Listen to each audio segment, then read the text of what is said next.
بسم اللہ الرحمن الرحیم. My name is Vanita and I'm working as a marketing executive. مجھے سے پوچھنا تھا کہ میں نے سنا ہے one of my Muslim friends سے کہ after death سارے مسلمز جو ہے وہ heaven میں جاتے ہیں and whoever is non-Muslim will go to hell. So I wanted a clarification on this point کہ ہر ایک کی آفٹر ڈیتھ جو ڈیسائیڈ ہوتا ہے وہ اپنے کرم پر ہوتا ہے.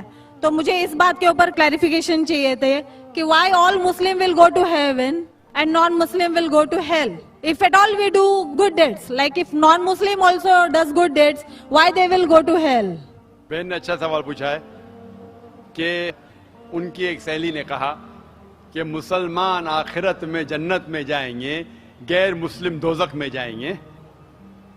مسلم مطلب وہ جو امن حاصل کرتا ہے، اللہ سبحانہ و تعالیٰ کے احکامات کے مطابق چلتا ہے، قرآن اور صحیح حدیث پہ عمل کرتا ہے، اسے کہتے ہیں صحیح مسلم. یہ بالکل صحیح ہے کہ جو عملی طور پہ صحیح مسلمان ہے وہ انشاءاللہ جنت میں جائے گا. لیکن آپ کا سوال تھا کہ جو غیر مسلم اچھے اعمال کرتے ہیں وہ کیوں نہیں جنت میں جائیں گے؟ بہن، جنت میں جانے کے لیے 4 شرائط ہے. جب میں میرا 10th اسٹینڈرڈ پاس کیا، میں سینٹ پیٹرز اسکول سے فارغ ہوں، جب میں ICSE میں تھا 10ویں میں، میرے ایگزامینیشن میں 6 کمپلسری سبجیکٹس تھے: English, mathematics, science, geography, history, Hindi. 6 subjects compulsory. 6 subjects میں پاس ہونا کمپلسری ہے.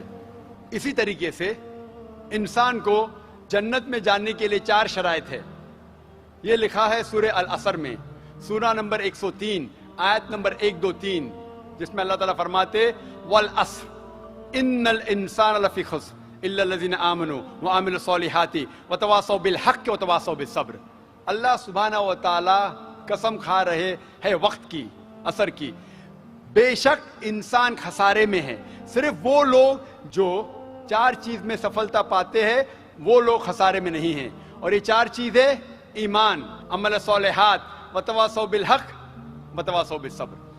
جس طریقے سے مجھے 10th اسٹینڈرڈ پاس کرنے کے لیے 6 سبجیکٹس میں پاس ہونا کمپلسری ہے، مثال کے طور پہ اگر مجھے mathematics, English, history, geography, science میں 99% مارکس ملتے ہیں، 99%،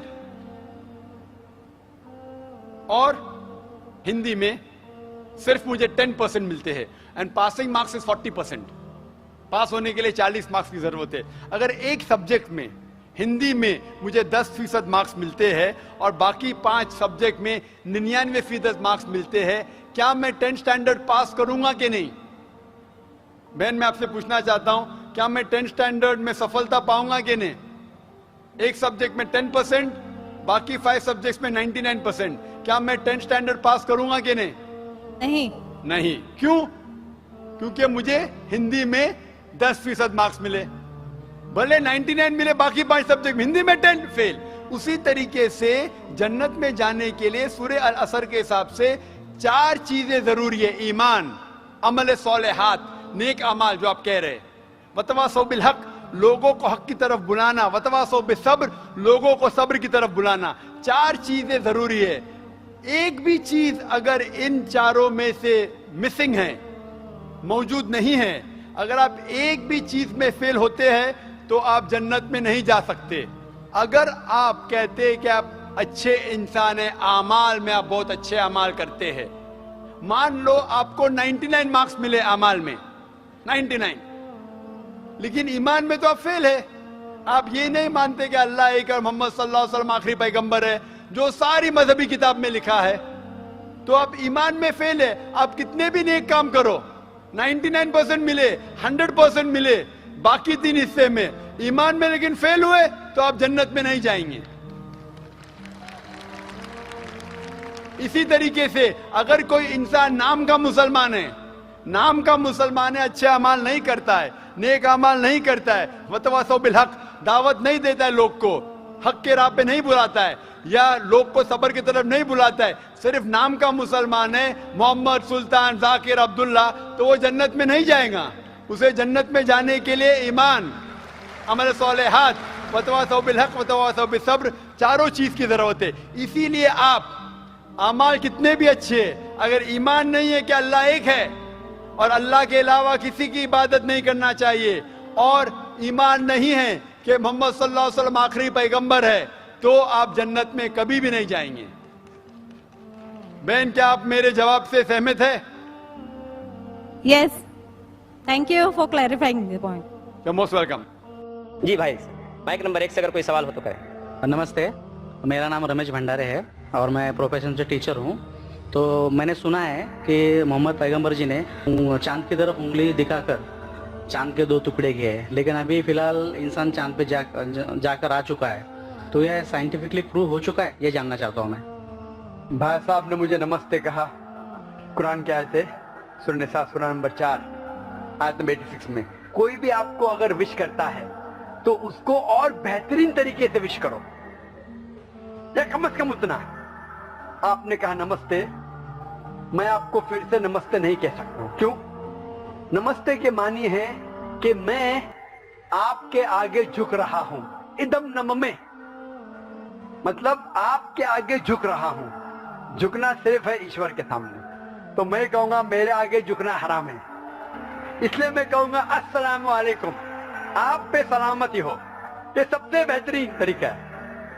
اسی لیے میں نمستے کا جواب نمستے, کیونکہ میں نمستے کے معنی جانتا ہوں. اکثر ہندو نمستے کے معنی جانتے بھی نہیں. نمستے آتا ہے ادم نممے سے. آپ میرے سب کچھ ہے, میں آپ کا سب کچھ نہیں ہوں. کچھ آپ کو ہدایت دے سکتا ہوں, ہدایت دینے والا اللہ سبحانہ و تعالیٰ. ہاں, تو اسی لیے میں نمستے کا جواب دوں گا السلام علیکم. اللہ کی سلامتی آپ پر ہو. آپ کا سوال تھا کہ محمد صلی اللہ علیہ وسلم چاند کے 2 ٹکڑے کر چکے ہیں, انسان چاند پہ جا چکا ہے, تو سائنٹیفکلی یہ ثابت ہوا کہ نہیں چاند کے 2 ٹکڑے ہوئے کہ نہیں. قرآن کی آیت شق القمر کی کئی حدیث ہے. ہم مانتے ہیں کہ یہ معجزہ تھا جو اللہ نے کیا. معجزہ کیا اللہ نے محمد صلی اللہ علیہ وسلم کے ذریعے. آج سائنٹیفک ریسرچ ہو چکا ہے, اور کچھ ایسٹرونامرز جو فلکیات کے ماہر ہیں وہ کہتے ہیں کہ چاند پہ ایک فشر ہے. فشر مطلب ایک لکیر ہے. کیا ہے پتہ نہیں. تو ہم کہتے ہیں کہ یہ لکیر شاید نشانی ہے جب اللہ کے پیغمبر محمد صلی اللہ علیہ وسلم نے شق القمر, قمر کے 2 ٹکڑے کیے تھے. ٹکڑے ہو گئے, واپس ہو گئے. تو یہ فشر ہے. تو سائنٹیفکلی ایک فشر ہے. کیا ہے لوگ کو پتہ نہیں. تو میں کہتا ہوں انشاءاللہ وہ فشر وہی ہے جو اللہ کے رسول نے ٹکڑے کیے. لیکن آج اگر کوئی کہے گا کہ چاند کے ٹکڑے 2 ہو گئے اس لیے میں اسلام میں مانتا ہوں, شاید. لیکن آج دور معجزہ کا نہیں ہے, چمتکار کا نہیں. آج دور ہے سائنس کا. اور سب سے بڑا چمتکار جو آخری پیغمبر محمد صلی اللہ علیہ وسلم نے کیے وہ ہے قرآن. سب سے بڑا چمتکار ہے.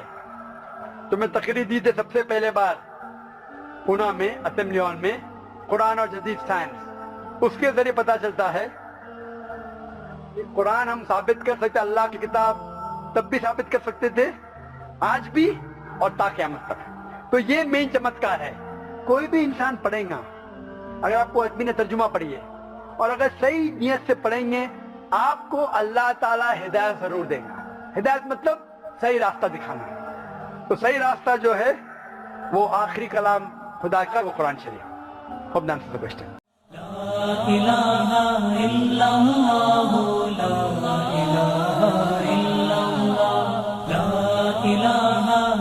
لا